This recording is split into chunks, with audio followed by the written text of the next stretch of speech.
let's jump into a few of your favorite looks this week on the card.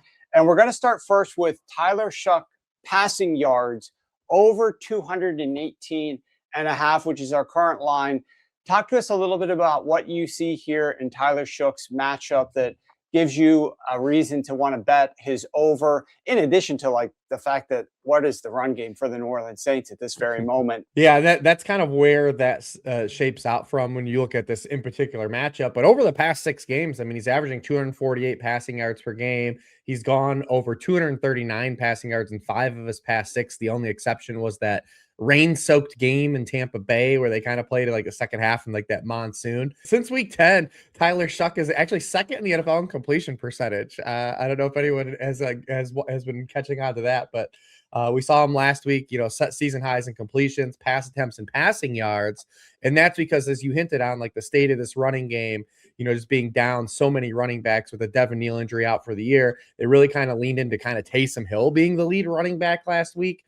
But they threw the ball 13% over expectations last week, 16% over expectations on first downs. That's really important heading into this matchup because the Tennessee Titans, believe it or not, are the number 1 pass funnel in the NFL. Teams have thrown the ball 6.3% over expectations against them. It's the highest rate in the NFL because the Tennessee Titans since week 9 have allowed the fewest rushing yards per game to running backs over that span. You wouldn't think because they're such a bad team that that's the case, but they're actually forcing teams to throw. They only have 2 players in their secondary that started the season on their roster right now. And they're allowing a 241.1 passing yards per game. That's 23rd in the NFL. Before the Chiefs game last week, that reprieve, and I heard you just talking about Chris Olajuwon, Gardner Minshew started that game too as well. They had allowed over 220 passing yards to 8 straight quarterbacks. So everything just kind of lines up here for Tyler Shough to keep being effective and efficient throwing the football against a team that's inviting teams to throw the football on them. Yeah, I like this one a lot. I think this is a great look by you, and certainly one that we're going to add to the portfolio.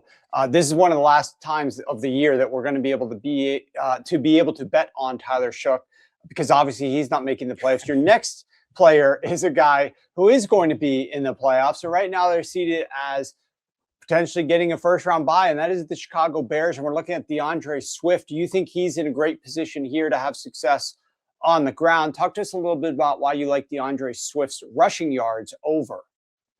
Yeah, and he's hit this number in 8 of 10 games since the bye. He's averaging just under 81 rushing yards per game over that spot. But this is an excellent matchup for the rushing game. And I know a lot of people on Monday night just watched 49ers slow down Jonathan Taylor in that shotgun-based rushing game now that the Colts have. But the Bears lead the NFL in success rate in rushing plays at 47.7% now. The 49ers are 29th in success rate defending rushing plays. But it's really the types of runs that the Bears run that the 49ers have trouble with. So DeAndre Swift is 3rd in the NFL in rate of outside zone runs, 52% of his carries. Now, Kyle Monangai is at 5th, to keep this in mind, too, if you like Kyle Monangai as well. But the 49ers allowed 5.6 yards per carry to running backs on outside zone runs. That's 29th. They have the lowest success rate defending those runs in the NFL at 49.3%. They've allowed a first-down or touchdown on 29% of those runs. That's first.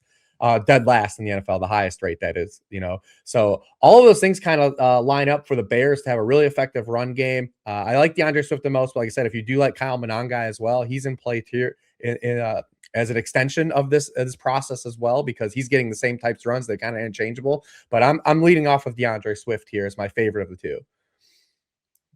All right, there you go. Good spot for DeAndre Swift, and another guy that we're not going to be able to bet later on this year because the Cincinnati Bengals flamed out in 2025 thanks to the loss of Joe Burrow for a while. But they've got Joe Burrow back, and you're looking at Chase Brown, and you're looking at his combo rush and receiving yards this week in a good situation.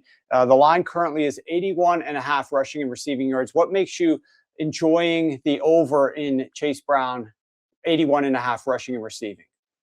Yeah, and Chase Brown's really bounced back the second half of the season, even before Joe Burrow came back. I mean, he's gone over 100 total yards in 6 of his past 7 games. He is sharing a little more rushing work, which is why I didn't, just strictly look at like his rushing line here. We've seen Samaje Perine almost get close to like a 50-50 rushing role, but we're still seeing Chase Brown dominate the snaps and the touches overall. And then the Cardinals, like they were already a defense that have struggled the back half of the year with injuries. And then they just absolutely had another terrible Sunday last week. They lost Garrett Williams and Walter Nolan for the season. Josh Sweat, him exited that game. He's not expected to play this week, although we record this on Friday mornings. We're waiting for one more injury report. Buda Baker's in concussion protocol. Like this team is just finishing the season right now at this point. And they have allowed 5.2 yards per carry to running backs over their past 6 games at 31st in the NFL. They've had a league high 186 yards from scrimmage to running backs over the past 6 weeks, with 100 yards or more to a running back in 5 of those 6 games. So looking at Chase Brown to finish the season strong in terms of getting opportunities, and like the combo yardage here the most of his angles.